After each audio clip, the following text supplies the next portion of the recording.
Permintaan Aileen, perjanjian pernikahan, yang ditulis oleh Sophia Grace.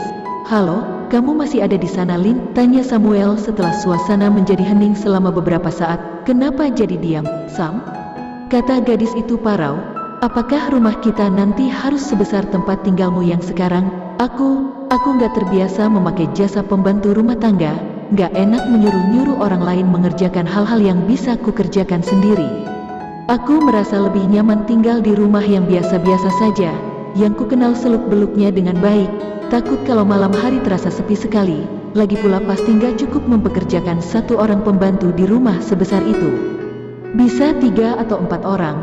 Lah, tuan rumahnya sendiri cuma 2 orang. Nggak sepadan menurutku, komentar Aileen panjang lebar. Begitulah kebiasaan gadis itu kalau bermaksud meyakinkan orang lain. Samuel akhirnya mengalah. Baiklah. Akan kubicarakan hal ini dengan orang tuaku. Tapi apakah rumah kita nanti harus satu lantai juga seperti rumahmu? Kalau bisa begitu ya, lebih baik. Jadi aku nggak terlalu repot bersih-bersih, jawab si gadis jujur. Dia sebenarnya suka melakukan pekerjaan rumah tangga. Tapi kalau terlalu banyak ya susah juga. Takutnya dirinya tak sempat menggarap pekerjaannya menerjemahkan novel-novel online. Ya, berbekal kemampuannya berbahasa Inggris yang dimilikinya, Aileen memilih profesi sebagai penerjemah novel dari bahasa Inggris ke Indonesia. Demikian pula sebaliknya. Sudah 1 tahun dirinya menggeluti profesi itu. Sebelum lulus kuliah, ternyata pendapatannya lumayan. Dirinya juga merasa nyaman bekerja di rumah tanpa terikat oleh jam kantor. Pokoknya target menyelesaikan terjemahan terlampaui. Ya sudah, setelah 6 bulan menekuni pekerjaan tersebut dengan serius, Aileen akhirnya memutuskan inilah jalan hidupnya. Untungnya orang tua gadis itu termasuk demokratis dalam hal profesi yang dipilih anak mereka. Yang penting halal, dapat menghasilkan uang, dan anak sematawayang mereka itu menikmatinya. Meskipun tidak kaya raya seperti keluarga Ruben Manasseh, keluarga Haris Benyamin termasuk hidup sangat berkecukupan. Sayangnya persaingan bisnis jasa bengkel mobil di kota Surabaya semakin ketat.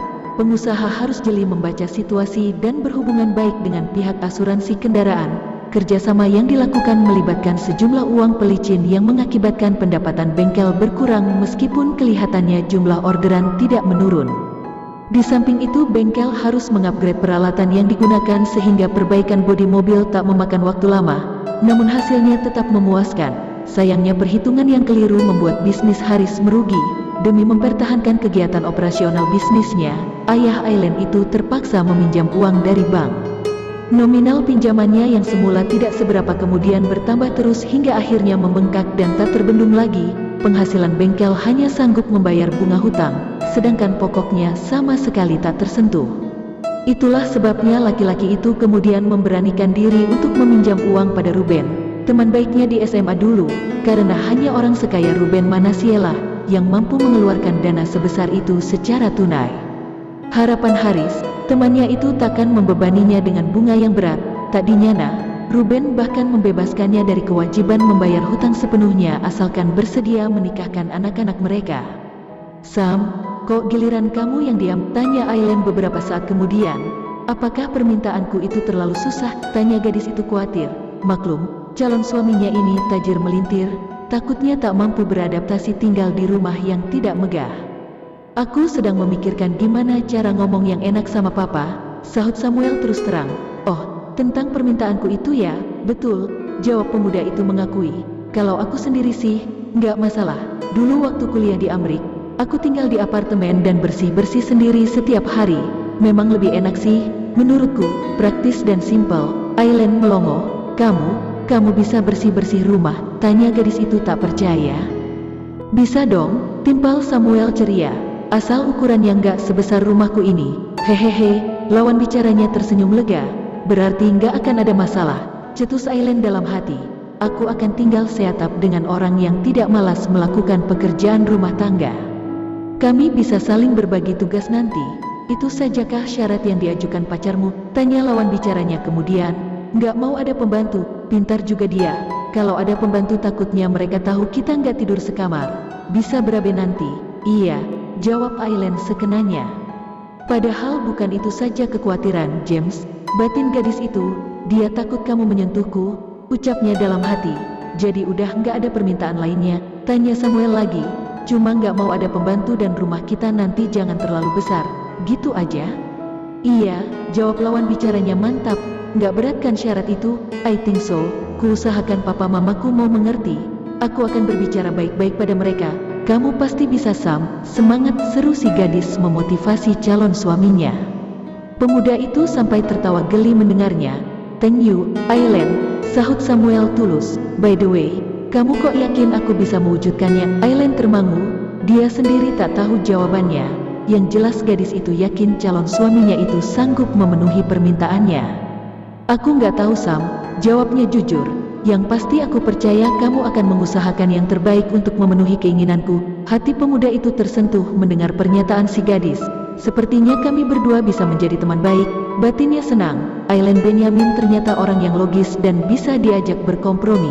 Di antara kami sudah mulai terjalin pengertian satu sama lain. Sam, sudah malam, cetus Aileen selanjutnya. Aku ngantuk, tidur dulu ya. Good night, night Aileen. Semoga mimpi indah, balas Samuel. Pembicaraan di telepon itu pun berakhir. Sang pemuda lalu membaringkan tubuh kekarnya di atas ranjang. Aileen Benyamin, cetusnya pelan. Semakin kesini, aku merasa dirimu gadis yang menyenangkan. Seandainya aku tidak, sudahlah, Samuel Manasseh, nggak usah berharap lebih. Kamu sudah melakukan berbagai cara agar pulih seperti sedia kala. Tapi ternyata tak berhasil juga. Sudahlah, terima saja nasibmu. Yang penting kamu akhirnya menikah dan dapat memberikan penerus bagi keluarga Manasseh, itu saja. Pemuda itu lalu memejamkan mata, mencoba untuk tidur. Namun paras ayu Aileen berkelebat dalam benaknya. Dengan segera dia menarik sebuah bantal untuk menutupi kepalanya, agar bayangan wajah menggemaskan gadis itu enyah sejauh mungkin dari pikirannya. Beberapa hari kemudian Samuel membawa calon istrinya ke sebuah rumah baru berlantai 2 yang bernuansa serba putih. Luas tanahnya tidak besar, hanya 150 meter persegi. Jadi ini rumah yang akan kita tempati setelah menikah? Tanya Aileen penasaran. Samuel mengangguk. Pemuda itu menerangkan, aku akhirnya bicara dengan orang tuaku mengenai permintaanmu. Ternyata mereka tidak keberatan. Papa dan mama malah senang mempunyai calon menantu yang tidak materialistis dan mau mandiri melakukan pekerjaan rumah tangga. Hah, sergah calon istrinya tak percaya. Benarkah begitu? Apa aku nggak salah dengar? Pemuda di hadapannya terkekeh. Papaku akhirnya mengaku kalau dia sengaja mencarikanku pasangan hidup gadis kelas menengah. Dia menyukai kepribadian Om Haris yang baik, rendah hati, dan rajin bekerja. Papa meyakini anak beliau mewarisi sifat-sifat yang sama. Aileen tersenyum mendengar pujian yang diucapkan secara tidak langsung itu. Terselip kebanggaan dalam hatinya menjadi putri kandung Haris Benyamin. Sorry ya, Lin, ini rumah terkecil yang bisa kunegokan dengan orang tuaku. Mereka keberatan kalau kita cuma menempati rumah satu lantai. Takutnya terlalu sempit kalau sudah ada anak-anak. Lanjut ke bab berikutnya dulur-dulur semuanya. See you next video.